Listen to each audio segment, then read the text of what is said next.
Hello students. We have already studied Venn diagrams while studying about set theory last year. Now we try to investigate the similarity between the rules of logical connectives and those of various operations in sets. We know that the rules of logic and the rules of set theory go hand in hand.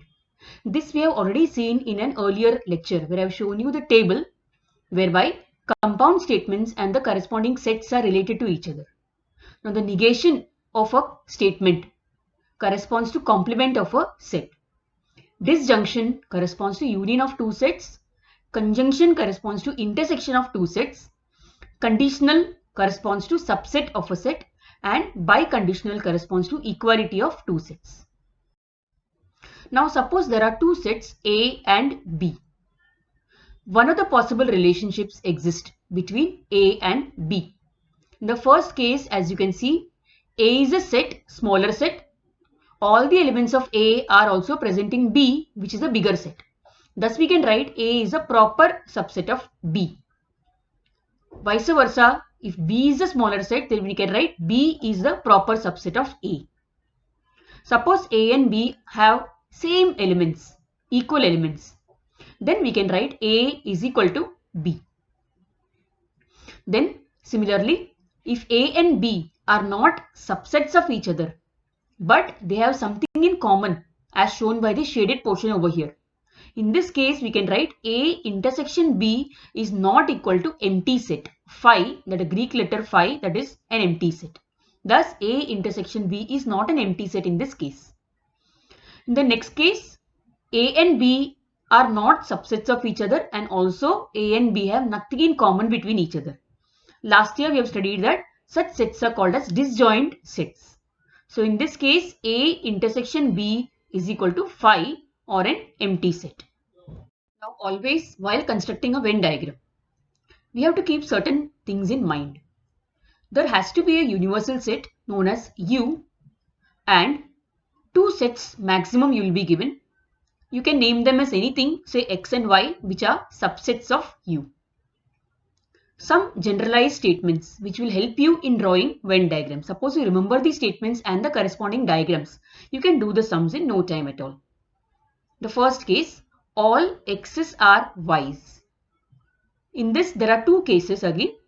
X is a subset of y and x and y are equal sets. That is, x is equal to y. In the first case, the diagram is like so. You can see that X is a smaller set, Y is a bigger set and X is a subset of Y. And in the second case, where X and Y are equal sets, the diagram can be like this as shown over here.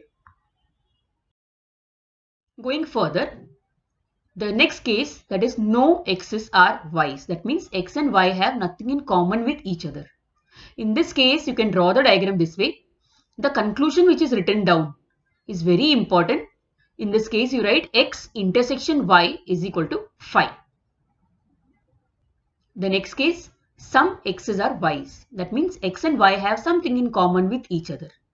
In this case, the diagram is this way, where the shaded portion in the middle shows you that X and Y have a common section.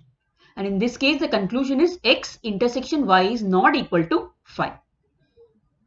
Then some X's are not Y's. In this case, the diagram is slightly different. That is, the shading is slightly different as compared to the above diagram. Over here, you can see that the outside portion of X has been shaded and you write X minus Y is not equal to phi. Rather, X but not Y is not equal to empty set. So using these common diagrams, you can easily do some sums in the exercise that follows. The question is going to be, represent the truth of each of the following statements by Venn diagrams. The first question, some hardworking students are obedient. Just remember the diagram for some X's are Y's. A similar diagram you are going to construct. But before drawing the diagram, you have to write, let U the set of all students. Any letter, say S the set of all hardworking students and O the set of all obedient students. Now the question is, some hardworking students are obedient. Thus the diagram becomes so, whereby S and O have something in common. The shaded portion, the striped portion shows you that S and O have a common portion. And your conclusion is very, very important, students. Conclusion carries marks over here. So S intersection O is not equal to 5. The next question you have been given as an assignment. You can do it just like the first sum that you have done, that you have seen just now. Okay, the question is, some share brokers are chartered accountants. The third question, no circles are polygons. The moment the word no comes, you know that both the sets are disjoint sets. Thus, first of all, you write, let U the set of all closed geometrical figures in a plane. You can even just write set of all closed geometrical figures. P the set of all polygons. C the set of all circles. And thus the diagram, you draw two disjoint sets. P and C are two disjoint sets, both of which are subsets of U. Your conclusion is X intersection Y is equal to 5. The next sum, okay, next two sums are assignments for you. You can just do it like the third sum. The questions are, no circle is a rectangle and no child is an adult. By now you must be knowing how to do these two sums. The next question, all teachers are scholars and scholars are teachers. So over here, let U the set of all human beings, T the set of all teachers, and S the set of all scholars. Now you find here that both the sets are equal. All teachers are scholars and scholars are teachers. Both the sets are equal. So you can draw a single circle and write inside as T is equal to S. Okay. Next question. If a quadrilateral is a rhombus, then it is a parallelogram. Here, let U the set of all quadrilaterals, R the set of all rhombus, P the set of all parallelogram. Now, you should remember that any rhombus is a parallelogram. That means R is a proper subset of P. So, thus you draw two circles. R is a smaller circle. Outside that you draw a bigger circle and name it as P. Thus the diagram is this way. And the conclusion is R is a subset of P. The next question, no wicketkeeper is a bowler in a cricket team. Again the word no has come. So you know that the set of wicket keepers and the set of bowlers are two disjoint sets. Thus, let U the set of all human beings, W the set of all wicket keepers, B the set of all bowlers. Thus the diagram, as I told you, contains two disjoint sets.